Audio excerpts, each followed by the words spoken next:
No news only views. दोस्तों, एक मुद्दा बड़ी तेजी से गर्म हुआ, सुर्खियों में आया।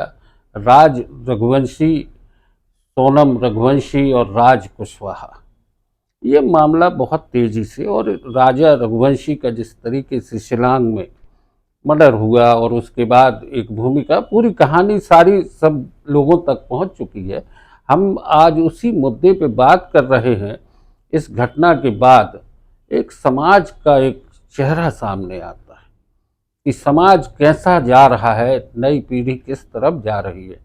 हम इस मुद्दे पे बात करने जा रहे हैं और हमारे साथ हैं वंदना आनंद जी। हम आपका स्वागत करते हैं। सामाजिक कार्यकर्ता भी हैं आप। जिस तरीके से ये घटना हुई है उसको लेके आप क्या महसूस करती हैं? देखिए, जब तक पूरी जानकारी नहीं थी लोगों को और जब तक राजा रघुवंशी जी का शव नहीं मिला था, तब तक एक प्रश्न चिन्ह, क्वेश्चन मार्क्स था। लेकिन जब से ये सामने आया है कि इसमें उनकी मिसेस श्रीमती जी का हाथ था, तो मुझे लगता है वो हम इसको ये नहीं बोल सकते क्रोधात्मक, ये एक विभत्स और घृणात्मक हम बोलेंगे। और ऐसी घटनाओं से हमारे भारतीय समाज की जो एक महिलाओं की छवि है वो धूमिल हो जाती है, और एक महिला के कारण पूरे महिला समाज पे एक प्रश्नवाचक चिन्ह खड़ा हो जाता है। तो ये एक बहुत ही शर्मनाक और दुखद घटना है। सोनम रघुवंशी एक लड़की है, अपने से 5 साल छोटे राज कुशवाहा से उसका अफेयर है। ये बात बच्चे अपने माता पिता से बताने में डरते हैं और उसके लिए कहीं ना कहीं कोई एक ऐसी कहानी गढ़ना चाहते हैं कि इसके बाद ये होगा। जैसे उसमें भी आया है, अखबारों में पढ़ा कि सोनम की इच्छा ये थी कि पहले हम शादी करेंगे, फिर राज रघुवंशी का हम उधर पे मर्डर कर देंगे, फिर हम विधवा के तौर पे आएंगे और पुनर्विवाह राज कुशवाहा से कर लेंगे। ये एक उसने अपनी कहानी में गढ़ी। जिस तरीके से ये कहानी अगर, क्या समाज में बच्चों को, उनकी मानसिकता को समझने के लिए माँ बाप कम महसूस हो रहे हैं, कहीं ना कहीं उनमें कमी लग रही है। नहीं, देखिए, जहाँ तक आप कहें कि सोनम रघुवंशी में डर था, तो अगर वो महिला भयभीत होती किसी भी परिस्थिति से, तो इतना बड़ा कदम कभी भी नहीं उठाती। और आजकल के समाज में और हम पुराने समाज में देखें तो काफ़ी अंतर आ चुका है। आजकल के बच्चों की जो परवरिश हो रही है वो फ्री होके अपने माँ बाप से डिस्कशन कर सकते हैं, और कानून में भी इतनी सुविधाएं हैं। और जैसा कि उनके पिताजी ने कहा कि मुझे इसकी जानकारी नहीं थी, तो हम ये नहीं कह सकते कि सोनम ने नहीं बताया, डर के नहीं बताया या किसी भी कारण से नहीं बताया।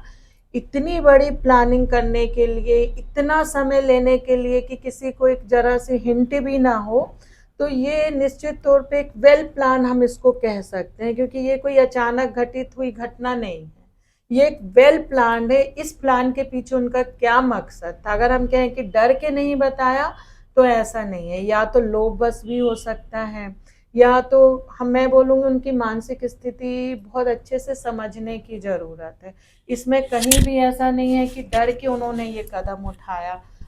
डर तो मुझे कहीं भी उस महिला के चेहरे पे नहीं लगा है। और जहाँ रहा छोटे उम्र की विवाह से, तो देखिए आजकल बॉलीवुड में भी ये सब चीज़ें बहुत कॉमन हो गई हैं। इंस्टाग्राम हो गया है, यूट्यूब हो गया है। तो अगर 4-5 साल छोटे से उसका अफेयर था भी, तो मैरिज कर सकती थी अगर वो बालिग हैं तो निश्चित तौर पे अभी जब ये आगे और इसकी जैसे जैसे पुलिस खंगालेगी, तो बहुत सारी चीजें उभर के सामने आएंगी। अभी उद्देश्य समझना इतना आसान नहीं है। बहरहाल ये मुद्दा जो है 3 राज्यों से जुड़ा था, मध्य प्रदेश, मेघालय और उसके बाद उत्तर प्रदेश। तीनों राज्यों में पुलिस जो है वो कहीं ना कहीं इस घटना को लेके चिंतित भी थी और तलाश में भी लगी थी। पूरा घटना, पूरी एक साजिश, इसके पीछे जो कुछ भी हो, लेकिन जिन लोगों को इससे बहुत ज़्यादा तकलीफ हुई है वो हैं राजा रघुवंशी के परिवार के सदस्य और खुद सोनम के माता पिता। बहुत सी सवालों में घिरे हैं, बहुत सारे सवाल उनके सामने खड़े हैं, पूछताछ भी हो रही, जांच भी हो रही है। लेकिन समाज का एक चेहरा है जिस पे बात होती है जब हम ये कहते हैं पहले संयुक्त परिवार थी और आज एकल परिवार की व्यवस्था है। बच्चे जिस तरीके से सोशल मीडिया पर बहुत कुछ आ रहा है, ओटीटी प्लेटफॉर्म पर, वेब सीरीज में, तो उनको देखते हुए भी कहीं ना कहीं इस तरह की घटनाओं में इन्वॉल्व हो रहे हैं। बिल्कुल सही कह रहे हैं आप। पहले क्या था, जॉइंट फैमिलीज होती थी, संयुक्त परिवार होते थे, चाचा मामा ताए होते थे, एक जा रहे एक घर पे। बच्चे का जो था ना, एक मस्तिष्क बच्चे का कभी भी खाली नहीं रहा और वो रिश्तों से बंधी एक डोर होती थी। आज एकल परिवार हो गए, उसमें भी क्या होता है, माँ बाप दोनों काम करने वाले हैं या पिता काम करने वाला है, तो बच्चा खाली समय अकेला रहता है। और आजकल साधन संसाधन इतने हो गए हैं कि बच्चों के अपने कमरों में टीवी हो गए हैं, और टीवी ना हो तो मोबाइल तो आज की डेट में छोटे से छोटे बच्चे के। ये हमारी ज़रूरत की चीज़ थी पर हम अपनी दिशा से भटक रहे हैं। निश्चित तौर पे अगर आप कहें कि जो सीरीज़ आ रही हैं, नेटफ्लिक्स हो गया और भी जो बहुत सारी आजकल नई नई सीरीज़ आ रही हैं, उसमें इतना खुलापन दिखाते हैं रिश्तों को लेके, जज्बातों को लेके, वो एक भावनाहीन सीरीज़ होती जा रही है। और कहीं न कहीं ये पाश्चात्य या अप्रत्यक्ष लोगों का, हम कह सकते हैं कि एक तरीके से हमारी संस्कृति पे अटैक है। जो हम लोग कभी जब बैठते हैं आपस में, महिलाएं संगोष्ठी करती हैं, इस विषय पे हम लोग बहुत गंभीरता से विचार कर रहे हैं कि ये सीरीज का मकसद क्या है। ना वो उद्देश्यपूर्ण होती हैं, ना उसमें किसी प्रकार की कोई एक जानकारी होती है, ना ही किसी प्रकार का कोई एक संरचनात्मक स्टोरी होती है कि बच्चा कुछ सीख रहा है। जहाँ तक कि आजकल 12-12, 13-13 साल से बच्चे ये सीरीज, जो उनकी एक परिपक्वता की एक उम्र होती है, जो सोचने समझने की होती है, तो उसको हम कहाँ लेके जा रहे हैं, सीरीज की तरफ लेके जा रहे हैं, पाश्चात्य। जबकि जो उसमें दिखाया जाता है, आप अभी पाश्चात्य सीरियल उठा के देख लें, कोई भी पश्चिम के, यूएसए के, कनाडा के, तो उनमें भी ये सारी चीजें नहीं दिखाई जाती हैं जो पाश्चात्य संस्कृति के नाम पे हम भारतीयों को परोसी जा रही है। तो इस पे कहीं ना कहीं मुझे लगता है समाज के वरिष्ठों को एक कदम उठाना चाहिए, इस पे विचार विमर्श किया जाना चाहिए। अभी अभी लगातार कुछ घटनाएं जिस तरीके से आई कि एक ड्रम में शव मिलता है या फ्रिज में मिलता है, ये सारी घटनाएं कहीं ना कहीं हमारे भारतीय समाज के लिए एक बड़ी चिंता का विषय होना चाहिए। और हमारे जो नीति नियंता लोग हैं उनको भी इस बात पर गौर करना होगा कि नई पीढ़ी क्या सोच रही है, क्या देख रही है।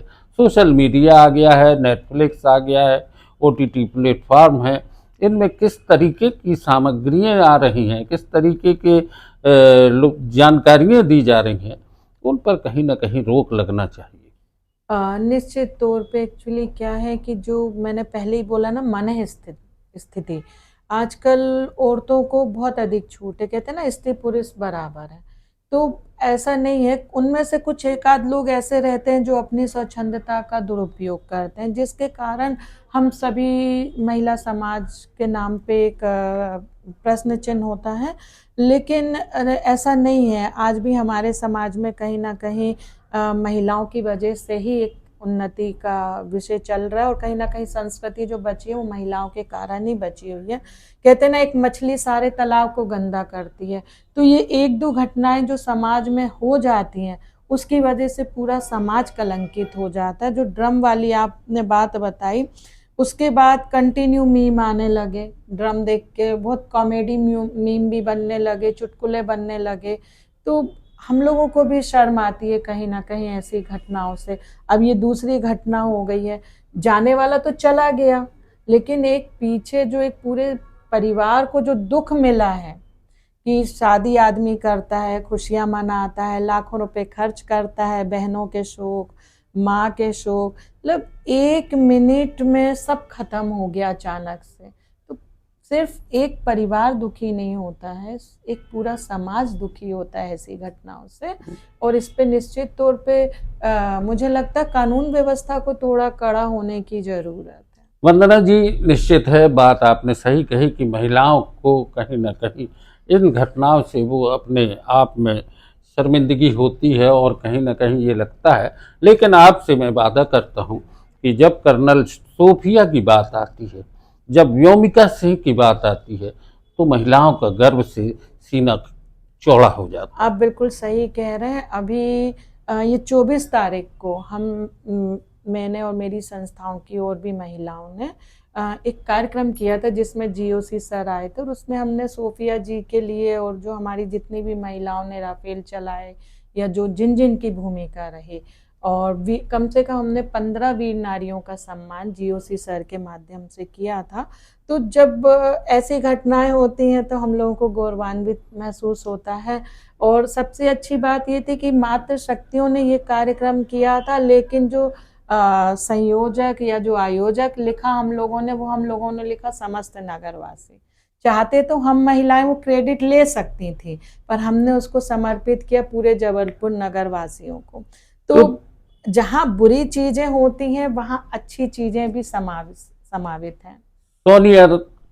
सोनम रघुवंशी की घटना निश्चित है समाज के लिए एक बड़ी प्रश्न चिन्ह खड़ा करती है, लेकिन एक बात हम आपको बता दें कि समाज में बहुत सी महिलाएं, बहुत सी बच्चियां ऐसा कुछ कर रही हैं जिससे समाज को दिशा मिल रही है और देश गौरवान्वित हो रहा है। हम आपसे चाहेंगे नो न्यूज़ ऑनली व्यूज़ की तरफ से कि आप ऐसी घटनाओं को महिमा मंडित न करें।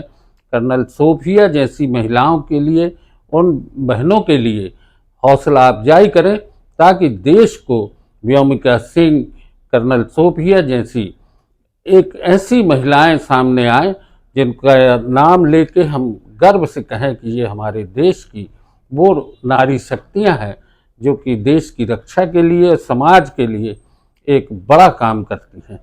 जो ये घटना हुई है ये बहुत ही शर्मनाक घटना है, जो एक महिला की वजह से पूरा महिला समाज कलंकित होता है। लेकिन मैं आप सभी भाइयों से भी निवेदन करना चाहती हूँ कि अकेली महिला कभी भी ऐसी घटनाओं को अंजाम नहीं देती। आप अगर किसी के साथ जुड़े हैं, आपने भी एक औरत के पेट से जन्म लिया, एक भाई बहन के भाई हैं, बहुत सारे रिश्ते आपसे भी जुड़े हुए हैं। अगर एक महिला कोई घटना घटती है तो उस पर आपकी माँ बहनों पे भी उंगली उठती है। ऐसा नहीं है कि सिर्फ उस एक महिला पे उठ रही है।